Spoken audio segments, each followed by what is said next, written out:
Hello and welcome back, or welcome if you are new here. My name is Justina. Welcome to my channel. If you are a returning viewer, welcome back and thank you for joining me today. So here today I'm going to explore the energies of November 2023 for your rising sign, Aries rising, the first sign of the zodiac, and I'll tell you how the events of November will influence your zodiac sign on a deeper level. So here, this horoscope is most accurate for your rising sign, also called the ascendant sign. However, you can also watch it for your moon sign or for your sun sign if you wish. All right, so we've got a very busy month ahead of us. And but the energies are very, very different. First of all, as we begin the month on the 4th, Saturn will station direct in the sign of Pisces. I was going to say Capricorn, Aquarius, Pisces. So here Saturn has been retrograde since the 18th of June. It's stationed retrograde at 7 degrees of Pisces. And now it will station direct at the 0 degrees of Pisces. So you are dealing with energies, events, relationships, situations that have possibly started back in March, on the 7th of March, or generally throughout March 2023, when Saturn entered Pisces. So we are kind of reliving these energies. Saturn is a planet connected to structure, discipline, order, tradition. And with Saturn changing direction, so first of all, when the planet changes direction from a retrograde phase to a direct motion, this usually coincides with a turn of direction and things suddenly taking a different turn. Usually it coincides with something moving forward, things speeding up because the planet is regaining its strength. And here that's your 12th house. So with Saturn in the 12th house, there's a lot of endings that you will be dealing with in the course of the next 2 years. However, here's Saturn in the 12th house, stationing direct. It's a really good time for bringing more structure, order to anything that is chaos in your private life. Your mental health comes into light, into focus. Perhaps if there are new ways to bring more stability into your inner world, meditation, a spiritual retreat, perhaps new ways to deal with anxiety, worry, then Saturn stationing direct will bring that structure and stability into this area of life. But this is also in regards to your career, because Saturn is generally a career planet. And it actually is also the ruler of your 10th house. So for many Aries rising, this could be also a change of direction news coming from your career life. Perhaps this could be also in regards to changes in your organization, someone leaving and coming in, like a boss, superior, manager, but also perhaps it was about a change of perspective about about which way to go moving forward. Now, on the 8th, we've got Venus moving into Libra, and Venus will remain here until the end of November.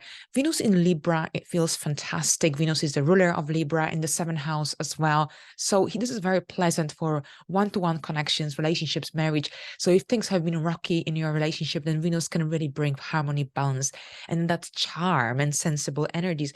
But at the same time, this is also is a positive transit for anything to do with love, relationships, one-to-one connections. But at the same time, Venus rules over your 2nd house, the area of money, finances. So perhaps this could be also a month when you'll have meetings with potential clients, or perhaps this could be generally one-to-one meetings that could perhaps benefit you financially, perhaps with your clients, perhaps business meetings, perhaps meetings with financial advisors as well. So there is this element of you having perhaps meetings, important meetings that will be centered around your finances, your income situation. So this could be also going on throughout the month in general. Now, on the 10th, we've got Mercury moving into Sagittarius. Now, before I get there, I just wanted to make you aware that this month, we've got lots of energy centered in your upper part of the chart, which means that there's a lot of focus on your outside world. on your career, life direction, on other people rather than that private side of life.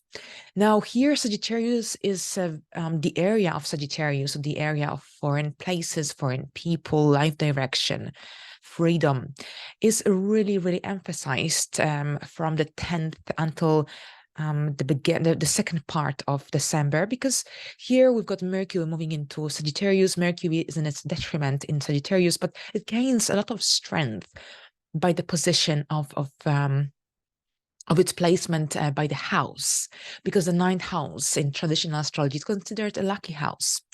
And here with Mercury in the ninth house, this is generally about having this strong need to expand your horizons, to expand your wisdom.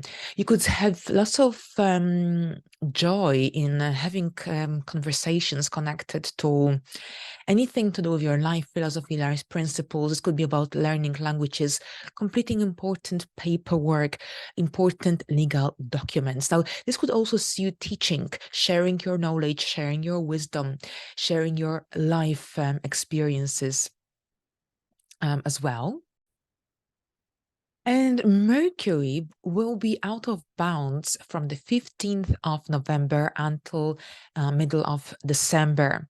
And this is really significant because when a planet is out of bounds, this often forces us to go out of our comfort zone, to do things differently, to seek perhaps alternative way to heal. For example, here Mercury rules over your sixth house of work, employment, anything to do also with health, well-being. And this could see you perhaps looking for new or different alternative ways to heal yourself, to heal perhaps your mental health. This could be also about doing things differently at your work, taking a different approach to a specific idea, project, whatever it is. Or perhaps this could be also about a need to change your daily life in some way. So that's on a side note. Now, on the 13th, we've got a new moon in Scorpio happening on the 20 degrees of Scorpio. And here Scorpio rules over your eighth house. Now, here the eighth house deals with very deep transformative energies. Usually with the eighth house, there's this need for a transformation, for bringing spark into an area of life that lost its spark or purpose. And at the same time, the moon in Scorpio is in its fall, not the most comfortable placement for the moon. So what I always recommend to those with a full or a new moon in the eighth house, it's to do something that will generally help you to relax throughout the day, throughout the days surrounding this new moon, because there is a tendency towards having lots of different thoughts or even dark thoughts. You might be thinking a lot about your death or life after death, very deep or even taboo topics. And this could really perhaps could potentially overwhelm your mind. So if you dive into activities that could potentially bring that calmness into your life, it will be easier to overcome any challenging energies that may appear around this time. Now, here this new moon will oppose Uranus in Taurus. So here there's this energy that is connected to sudden, unexpected situations, events, circumstances. Oppositions are about other people, and this could be very much about someone surprising you with some news, a present, a gift, or perhaps it could be about changes concerning your income situation. Perhaps this is about also in connection to some resources, possessions. Perhaps there's this need to declutter that you might experience around this time as well. Overall, a new moon is about new beginnings. So here, while you undergoing a certain degree of a transformation, at the same time, you have this strong need to perhaps start a new routine, something that could bring positivity into your life. You're transforming the negative into something positive. So here again, with Saturn stationing direct and this new moon's a few days after, this could see you perhaps quitting smoking or changing some habits that affect your emotional side of life, for example. But at the same time, this could be connected to perhaps new ways to relate to another, or perhaps generally this could be about joint and shared resources and how they are shared and managed in your household. A strong need for an intimate bond with your partner, especially with Venus in your seventh house. So there is this need to connect with another on a deep, profound level. And perhaps if this isn't something that's that you can see coming from your significant other, then perhaps this could be also an opportunity for having these important, deep conversations to discuss what bothers you in your relationship, and what you can change to move into a healthier sphere. Otherwise, anything to do with insurance, starting a new insurance, perhaps. With an insurance company, so house insurance, health insurance. This could be also about perhaps a potential new career in accounting or in finance, banking. Now, this could be also about a new bank account, new savings account. So anything connected to money, and generally the money that doesn't come through our regular monthly income is here highlighted.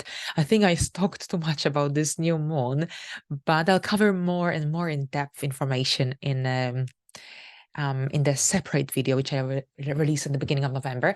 Now, moving forward on the 22nd, we've got a Sun moving into Sagittarius and then Mars into Sagittarius on the 24th. So here, Mars and the Sun will be in your ninth house. So here, with so much energetical push now in your ninth house, you will have this strong urge to travel, to go away, to book a holiday. But this could be also about having this strong need to liberate yourself from any restricting habits, situations, events, people in your life. You seek freedom, adventure, and spontaneity. This is also when you might want to move forward with your business. There will be lots of energy to perhaps move forward and get yourself out there on a global scale, for example. And this could be also about going to some important events, and that would have a very meaningful and significant impact upon your life. So here, travel, sharing your wisdom, sharing your knowledge with other, attending conferences, that will be of a very eye-opening and significant nature. But at the same time here, travel and anything to do with important export business related matters is also highlighted, legal cases, legal matters. So this is all here significant because Mars is, of course, your ruler. So here that need for spontaneity, adventure, and for getting yourself out there will be very much highlighted in the second part of the month and the beginning of also December. Now we end the month with a full moon in Gemini, and this is happening at 4 degrees of Gemini on the 27th. Here, an early degree indicates a fresh situation, but also this could be when you will be in two minds. So perhaps if you were going to, if you had, because a full moon is generally about endings, conclusions, or about moving into the next stage. This is communication here, area highlighted, your mind, rational thinking. And if you were going to commit to a certain idea, goal, and everything was set in stone, perhaps this full moon in Gemini might change your mind in some way, or perhaps if you were forcefully going to follow one direction, this full moon might make you think, hold on, I think I need to think about a possible plan B. And this is about deciding between two different scenarios, two different paths, two different ideas. But at the same time, this full moon will square Saturn. So it's like enough is enough. If something has been kind of blocking your efforts, your ability to move forward, for example, and this full moon might be a time when you will think, I had enough, and you will drop whatever it is that you're dealing with or that was really creating blockages. And this will be also about making this important decision. It could be that something has reached its peak and you will just say enough is enough, especially since you've got so many planets here at this point in the ninth house of Sagittarius. And here the energies are really vivid. You are on fire. The ninth house is connected to that Sagittarian energy. And Sagittarius placements benefit you more than Scorpio placements, for example, because they connect with your Aries ascendant by a trine. So overall here, once we begin these Sagittarius energies, I think that overall, actually, this November is really beneficial for you because you've got lots of planets in the signs that connect very well with your ascendant. And here, this full moon could be a time when you'll have to make this important decision that perhaps was difficult to make before. Now, at the same time, this could be as simple as completing a project, completing a website. This could be a major chapter also in your written project. Perhaps you're writing a book. Now, you might also enjoy doing things with your hands. So I personally, let me show you. I personally created this at a pottery class a few months ago with my kids, and it's a pumpkin. I really like, there's this Japanese artist that I really enjoy, and I enjoy her work, and I created something like this. So you might enjoy attending a pottery class and perhaps creating something of an artistic nature, especially since that Saturn squaring this full moon could create some tense and restricting energy, and it will be a good time for releasing any blockages on doing something with your hands. So working with your hands, this could be perhaps doing something with clay, working with clay, but this could be also like baking or anything to do with writing. And I had something else on my mind, but I don't know what that was. Yes, gardening. All right, so here we go, Aries. Thank you very much. I wish you a pleasant month, and until the next time. Bye for